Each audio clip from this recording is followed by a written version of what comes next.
ये कहानी है छतरपुर गांव की, जहां करिया अपनी पत्नी के साथ रहा करता था। छतरपुर में बारिश न होने की वजह से जमीनें सूख सी गई थी, जिसके कारण खेतों में अनाज पैदा नहीं होता था और इस वजह से करिया अपनी पत्नी से झगड़ा किया करता था। ये क्या, आज भी सिर्फ चावल खाने में? मैं कब खाऊंगा अच्छा खाना? मुझे कुछ समझ में ही नहीं आ रहा। बड़े आए अच्छा खाना खाने वाले। अगर मैं पैसे ना बचाऊं तो चावल भी नसीब ना हो। नसीब नसीब, बस सब नसीब का कमाल है। तुम्हारा बस नाम ही प्रेमा रखा है माँ बाप ने। प्रेम तो दूर दूर तक नहीं है। चुपचाप खाना खा रहे हो या मैं तुम्हें खिलाऊं? तुम्हारे कड़वे वचन सुनकर ही मेरा पेट भर चुका है। मैं जा रहा हूँ, नहीं खाना मुझे ये सब। करिया प्रेमा से झगड़ा करके वहाँ से चला गया और जाकर अपने खेत में हल चलाने लगा। कड़ी धूप में परिश्रम करने के बाद उसे नंदू पहलवान नजर आया। अरे नंदू भाई, आज कहाँ से पहलवानी करके आ रहे हो? बड़े मुस्कुरा रहे हो, जरूर जीत कर आए हो। पहलवानी तो नहीं, बस ये एक मैं आम लेकर आया हूँ, यही गंदे नाले के पास से। क्या कहा? गंदे नाले के पास से? वहाँ आम कैसे मिल सकता है? क्यों नहीं मिल सकता, मैं ये लेकर तो आया हूँ, जाओ तुम भी ले लो। नंदू सोचने लगा और वहाँ उस गंदे नाले के पास चला गया। ये पहलवान जरूर पागल हो चुका है, मोटी बुद्धि का। इसे क्या पता कि गंदे नाले के आसपास भी कोई नहीं भटकता और ये पता नहीं कहाँ से आम लेकर आ रहा है। मुझे जाकर एक बार देखना चाहिए। करिया उस गंदे नाले के पास चला जाता है और वहाँ की बदबू से हैरान होकर वो सोचने लगता है, यार यहाँ तो कोई नजर नहीं आ रहा। ये नंदू बुड़बक को किसने आम दे दिया? मुझे यहाँ से चलना चाहिए। लगता है वो मुझे बेवकूफ बना गया। जैसे ही करिया वहाँ से जाने लगा, उसे उसी नाले के पास से एक गांव के भिखारी ने आवाज दी। क्यों बे, आम लेने आया है? कौन हो तुम और बदतमीजी से बात क्यों कर रहे हो? मैंने ही उस पहलवान को आम दिया था, मैं कोई ऐसा वैसा भिखारी नहीं हूँ। अगर तुम मुझे मक्के की रोटी खिलाओगे तो मैं तुम्हें मुंह मांगी चीज दूंगा। मेरे पास चावल खाने के पैसे नहीं है और तुम मक्के की रोटी मांग रहे हो? तो तुम्हारी हालत मुझसे भी खराब है लगता है। भिखारी के इतना कहते ही करिया को क्रोध आने लगा और तब करिया ने भिखारी से कहा, तुम इतना कैसे बोल लेते हो? चलो मैं तुम्हें तुम्हारी मनपसंद मक्के की रोटी खिलाता हूँ। करिया उस भिखारी को लेकर एक छोटे से ढाबे पर गया और वहाँ जाकर उसे मक्के की रोटी खिलाने लगा। वाह वाह, मक्के की रोटी, वाह वाह, मक्के की रोटी, सरसों दा साग, चलेगी जिंदगी बिल्कुल बाग बाग, वाह वाह। देखा तुमने, मैं तो गायक भी हूँ। वो सब छोड़ो, खाना खाओ, मुझे और भी बहुत काम है। करिया ने उसे मक्के की रोटी और सरसों का साग खिलाया और उससे कहा, तुमने उस पहलवान को आम दिया था, तुम मुझे क्या देने वाले हो? इमली, मैं तुम्हें इमली देने वाला हूँ। इस इमली को अपनी पत्नी के साथ खाकर तुम इसके बीज को गंदे नाली के पानी के पास बो देना और जादू देखना। इतना कहकर भिखारी वहाँ से चला गया, लेकिन करिया उस इमली को देखकर सोचने लगा, ये कैसी इमली है? कहीं ये मुझे पागल तो नहीं बना गया? उधार में मक्के की रोटी और सरसों का साग भी खा गया और आम की जगह दे भी गया तो क्या ये इमली? करिया उस इमली को लेकर अपने घर चला गया और अपनी पत्नी प्रेमा को देकर कहने लगा, भाग्यवान, ये इमली ले लो, इसका कुछ बना देना या खा लेना। इमली की कौन सी सब्जी बनती है भला? इसे हमें खाना ही होगा ना? हाँ, खा जरूर लेना और ध्यान रखना, इसके बीज मुझे दे देना, मैं इसको बो दूंगा। खेतों में कुछ बोना हो तो मुंह फूल जाता है और तुम चले इमली बोने के लिए। वाह, इतने मेहनती कब से हो गए? लो अब तुम्हारा झगड़ा शुरू। चलो जाओ घर के काम करो। प्रेमा ने इमली खा लिए और उसके बीज को करिया को थमा दिया। करिया उस गंदे नाले के पास फिर से चला गया और वहाँ जाकर उस इमली के बीज को बोने लगा, ठीक नाले के पास। ये हो गया इमली बोने का काम पूरा। कल सुबह आकर देखता हूँ ये कितना बड़ा पेड़ बनेगा। दूसरे दिन सुबह करिया उस इमली के पेड़ के पास गया और वहाँ जाकर दंग रह गया। इमली का पेड़ एक ही दिन में बहुत बड़ा बन गया था, जिसमें खूब सारे इमली फरे हुए थे, जिसे देखकर वो सोचने लगा, ये कैसे हो सकता है भला? कल ही मैंने बीज बोए थे और आज इमली का पेड़ इतना बड़ा कैसे हो गया? जरूर कोई ना कोई बात तो है और इस पर इतनी सारी इमलियां नजर आ रही हैं। मुझे इमली तोड़ने होंगे। करिया उस इमली के पेड़ से इमली तोड़ने लगा और जैसे ही इमली करिया ने तोड़ी उसमें से हीरे निकलने लगे। इमली के टूटते ही हीरो की बौछार होने लगी, छोटे छोटे कीमती हीरे। उन हीरो को देखकर करिया चौंक गया। ये हीरे कैसे हो सकते हैं? हाय, मैं माला माल हो गया, कमाल हो गया। हाय यकीन नहीं हो रहा मुझे। उन इमली और हीरो को लेकर करिया उसी भिखारी को ढूंढने लगा जो कि एक मंदिर के बाहर आराम कर रहा था। क्यों आ गए ना चौंक कर मेरे पास? लेकिन ये कैसे हो सकता है? इमली के पेड़ से हीरे कैसे निकल सकते हैं? तुम कोई साधारण इंसान नहीं हो, आखिर तुम हो कौन? अरे बाबा, मैं हूँ तो साधारण इंसान ही। तुम्हें और भी हीरे चाहिए हो तो उस गंदे नाले को साफ करो। उस नाले को साफ करके ही मैंने इतना पुण्य कमाया है जिसका मैंने तुम्हें थोड़ा सा हिस्सा बांट दिया। मैं उस नाले की आज ही सफाई करूंगा और अच्छे से करूंगा और सारे हीरे ले जाऊंगा। करिया सारे हीरे और इमली ले जाकर अपनी पत्नी प्रेमा को दे देता है और प्रेमा से कहता है, अब से हमें किसी भी चीज से डरने की या तरसने की कोई जरूरत नहीं है। हमारे पास अब सब कुछ है। हे भगवान, मुझे नहीं पता था कि मेरे इमली के बीज को खाकर फेंकने से इतने हीरे मिल जाएंगे। बचपन से लेकर अब तक करोड़ों का नुकसान हो गया। वो कैसे भाग्यवान? मैं समझा नहीं। मैंने कितने सारे आम और इमली के बीज खाकर बस ऐसे ही फेंक दिए। दोनों हंसने लगते हैं और अपनी जिंदगी उस हीरे की मदद से अच्छी कर लेते हैं। पूरे 1 साल बीत जाने के बाद जब उनके पास हीरे और पैसे नहीं बचते, तब प्रेमा करिया से कहती है, क्यों ना हम दोबारा वहाँ चले, उस नाले के पास। हमारे पैसे भी अब खत्म हो चुके हैं। हम उस गंदे नाले की सफाई करेंगे, पूरी तरह से सफाई, और सारे हीरे दोबारा हासिल कर लेंगे। लेकिन लोग क्या कहेंगे कि करिया और उसकी पत्नी उस नाले की सफाई करने जा रहे हैं? छी छी, मैं नहीं करूँगा ये सब। जी, आपको मेरी कसम। करिया और प्रेमा दोनों ही उस नाले की सफाई करने लगते हैं। लोगों का गिराया हुआ प्लास्टिक कचरा उस नाले में जमा हुआ होता है। वहाँ जाकर पूरे 1 महीने तक सफाई करते हैं, लेकिन उन्हें कुछ भी हासिल नहीं होता, जिससे दोनों चिंतित हो जाते हैं। यहाँ तो हमें अब कुछ नहीं मिल रहा। सारी जमीन, जायदाद, घर सब बेचना पड़ जाएगा हमें, अगर आज भी हीरे नहीं मिले तो। मैंने तुमसे कहा था ना कि हमें कुछ करने की जरूरत नहीं है, लेकिन तुमने मेरी एक ना सुनी। लो देखो, हो गया ना। करिया और प्रेमा ने नाले को पूरी तरह से साफ कर दिया था। जैसे ही वो वहाँ से जाने लगे, करिया की नजर नाले के पानी पर पड़ी और उसने देखा कि नाले के पानी में हीरे तैर रहे हैं। सारे हीरे नाले के पानी के ऊपर आ रहे हैं, जिसे देखकर दोनों झूम उठे। हुर्रे! हीरे मिल गए! हुर्रे! मैंने कहा था ना तुमसे कि हीरे मिल जाएंगे। देखो, हो गया ना। हमने थोड़ी सी प्रकृति क्या साफ की, हमारी जिंदगी बदल गई। अब से हम इन हीरो से मिले पैसों को दान करेंगे और अपना जीवन जिएंगे। तुमने सही कहा, हमने भूखमरी देखी है, हम ऐसा ही करेंगे। प्रेमा और करिया दोनों ही उस हीरे के नाले की मदद से खुश रहने लगे और लोगों की सेवा करने लगे और अपना जीवन खुशी खुशी बिताने लगे।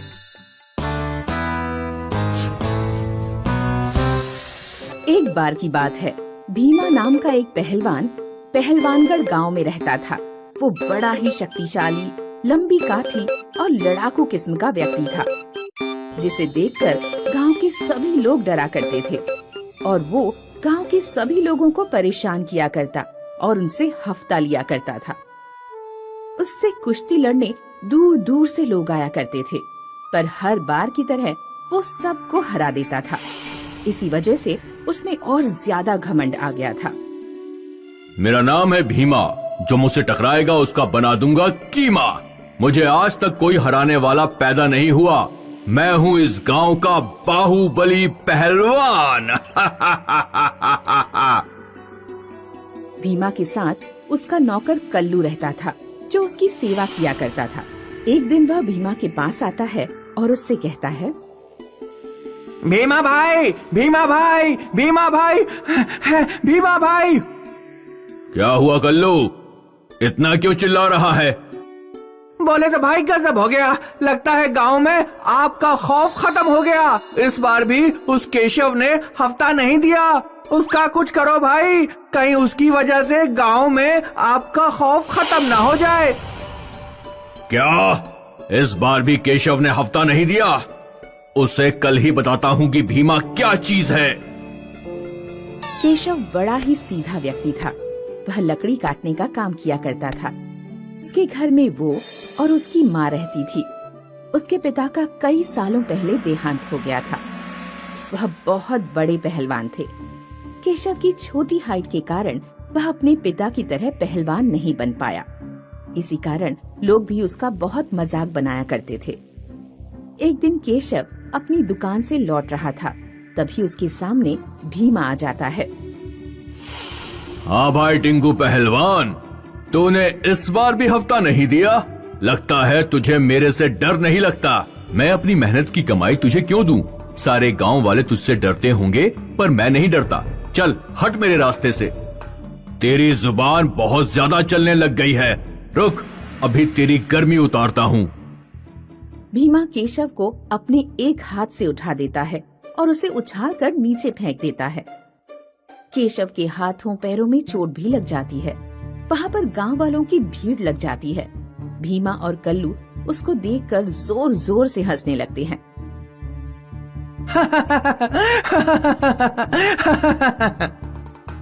तू मेरा इतना अपमान क्यों करता है? तुझे मैं एक दिन देख लूंगा, इसका बदला मैं जरूर लूंगा। अच्छा, इतनी हिम्मत है तेरे में? चल। अच्छा, 2 दिन बाद तेरे और मेरे बीच में कुश्ती का मुकाबला होगा। अगर मैं जीता तो तुझे इस गांव से गधे पर बैठकर बाहर चले जाना होगा, और अगर तू जीता तो मैं गधे पर बैठकर इस गांव से बाहर चला जाऊंगा। बता, मंजूर है? केशव सोच में पड़ जाता है, लेकिन अपने इतने अपमान के बाद वह गुस्से में आकर उसे कुश्ती के लिए हाँ कर देता है। फिर भीमा और केशव अपने अपने घर लौट जाते हैं। केशव के घर पहुंचते ही उसकी माँ उससे पूछती है, अरे बेटा, ये तेरे हाथों पैरों पर चोट कैसे लगी? केशव अपनी माँ को सारी बातें बता देता है। केशव की बातें सुनने के बाद उसकी माँ उससे कहती है, बेटा, ये तूने क्या कर दिया? तू इतने हट्टे कट्टे पहलवान को कैसे हरा पाएगा, और वो भी 2 दिन बाद? केशव को भी अब लगने लगा था कि उसने कुश्ती के लिए हाँ करके गलती कर दी है। केशव जब रात को सो रहा था, उसे सपना आता है। सपने में उसके पिता उससे कह रहे थे, बेटा, तू चिंता मत कर, मैं तेरी उस पहलवान को हराने में मदद करूंगा। तू कुश्ती के मुकाबले वाले दिन इस लंगोट को पहन कर जाना। ये कोई आम लंगोट नहीं है, ये एक जादुई लंगोट है, जिसे पहनने के बाद तू बहुत शक्तिशाली हो जाएगा। जैसे ही केशव सपने में उस लंगोट को पकड़ता है, उसकी आंख खुल जाती है। उठते ही वो अपने मन में कहता है, अरे, ये तो एक सपना था, ऐसा कुछ नहीं है। लेकिन जैसे ही वो अपनी नजरें घुमाता है, उसे अपने बराबर में वही जादुई लंगोट दिखती है जो उसके पिता ने उसे सपने में दी थी। उसे देखकर वो बहुत खुश हो जाता है। वो लंगोट को पहन कर देखता है। उसे पहनने के बाद उसे अपने आप में अलग सी शक्ति महसूस होती है। तभी वह एक डंडा उठाता है और अपने आप पर जोर जोर से मारता है, लेकिन उस पर कोई असर नहीं होता। ये देखकर वो बहुत खुश हो जाता है और अपने मन में कहता है, ये तो सही में एक जादुई लंगोट है भीमा। अब तू मेरे हाथों से नहीं बचेगा, अब तेरा ही बनेगा कीमा। अगले दिन सुबह भीमा और केशव कुश्ती के मुकाबले के लिए मैदान पहुंच जाते हैं। तभी कल्लू जोर जोर से बोलता है, जली को आग कहते हैं, बुझी को राख कहते हैं। जिसे कोई कुश्ती में ना हरा सके उसे भीमा पहलवान कहते हैं। फिर कुश्ती का मुकाबला शुरू होने से पहले भीमा केशव को गुस्से में कहता है, मेरा नाम है भीमा, जो मुझसे टकराएगा उसका बना दूंगा कीमा। मैं हूँ इस गांव का बाहुबली पहलवान, और टिंगू, तुझे तो मैं अपने एक हाथ से पटक पटक कर हरा दूंगा। लोग भी अब सोचने लगे थे कि भीमा के हाथों से आज केशव गया, लेकिन किसी को क्या पता था कि क्या होने वाला है। तभी उन दोनों के बीच मुकाबला शुरू हो जाता है। भीमा केशव को पकड़कर उठाने लगता है, लेकिन वो उठा नहीं पाता। वह अपनी पूरी जान झोंक देता है, लेकिन फिर भी उसे नहीं उठा पाता। सारे लोग चौंक गए थे कि केशव में इतनी ताकत कहाँ से आ गई। भीमा को कुछ भी समझ नहीं आ रहा था कि केशव में इतनी ताकत कहाँ से आ गई। इतने में कि वह कुछ समझ पाता, उससे पहले ही केशव भीमा को पकड़कर कभी इधर फेंकता तो कभी उधर। बस फिर क्या, केशव भीमा को हरा देता है और शर्त के मुताबिक गांव वाले भीमा को गधे पर बैठाकर गांव से बाहर निकाल देते हैं। फिर सारे गांव वाले मिलकर केशव को अपने कंधे पर बैठाकर उसकी प्रशंसा करने लगते हैं। इस तरह केशव गांव वालों को भीमा के अत्याचारों से बचा लेता है।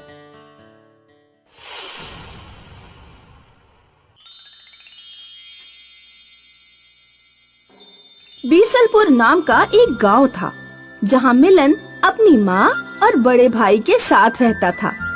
माँ, आज क्या बना रही हो? बहुत भूख लगी है। आज मैं मीठे पुए बना रही हूँ, खाओगे तो उंगलियाँ चाटते रह जाओगे। पुए बनाने के बाद मिलन की माँ कंडे थोपने चली गई। मिलन सारे पुए चट कर गया।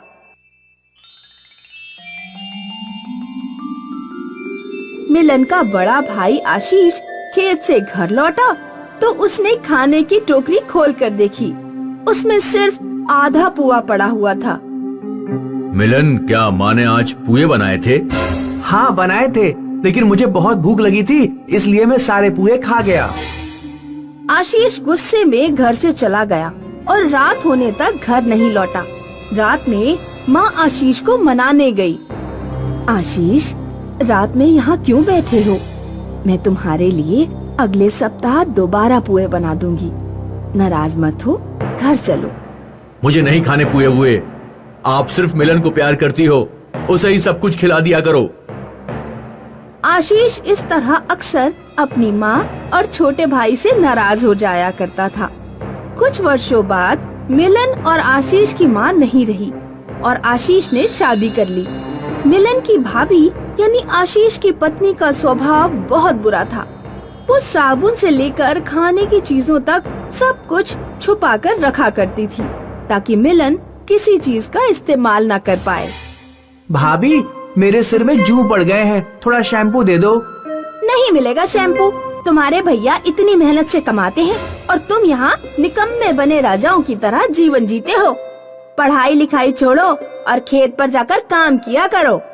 मिलन की भाभी सोचती थी कि अगर किसी तरह मिलन को घर से निकाल दिया जाए तो आगे जाकर जमीन का बंटवारा नहीं होगा और सारी जमीन उसके पति की हो जाएगी।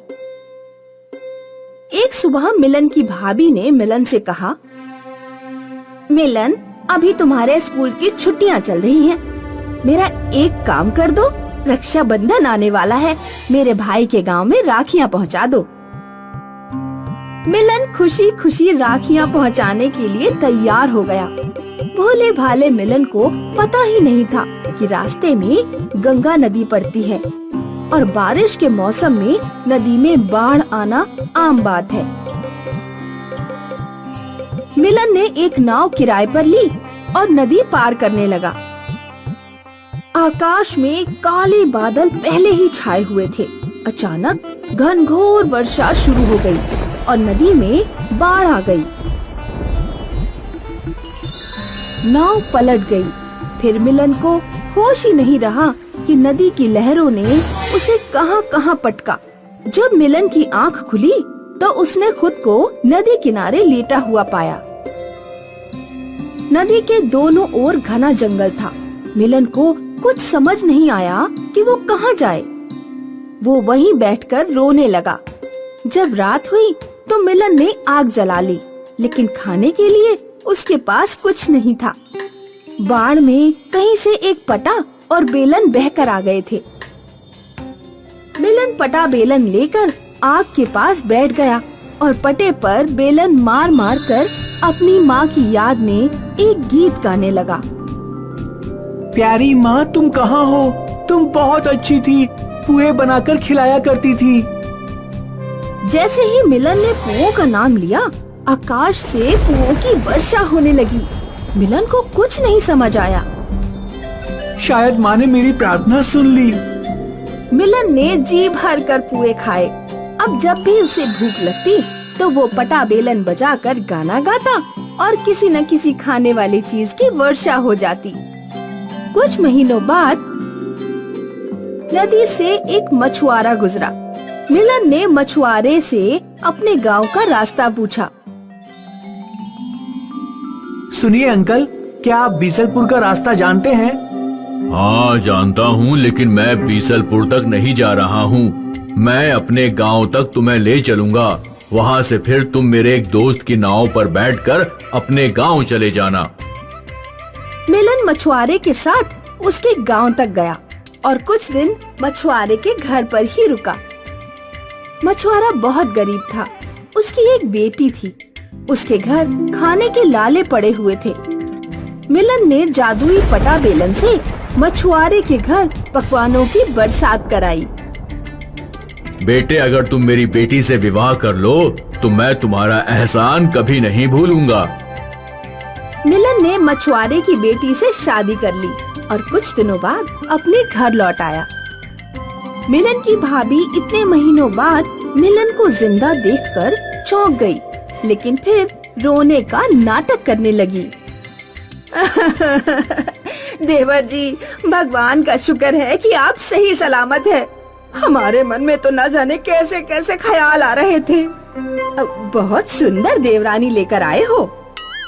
भाभी, मैं तो भूखा मर गया होता। वो तो ये कहो कि माँ के आशीर्वाद से मुझे ये पटा बेलन मिल गया। बेलन को पट्टे पर मारते हुए जिस भी चीज का नाम लो उसकी बारिश होने लगती है। एक दिन जब मिलन अपनी पत्नी के साथ बाजार घूमने गया हुआ था तो भाभी ने जादुई पटा बेलन उठा लिया और अपने कमरे में ले गई।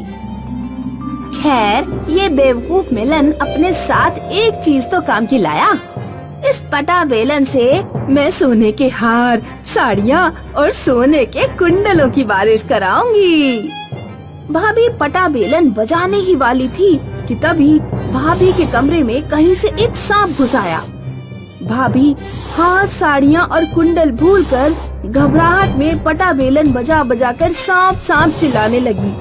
पूरे कमरों में सांपों की वर्षा हो गई और एक सांप ने भाभी के पैर में डस लिया और वो मारी गई।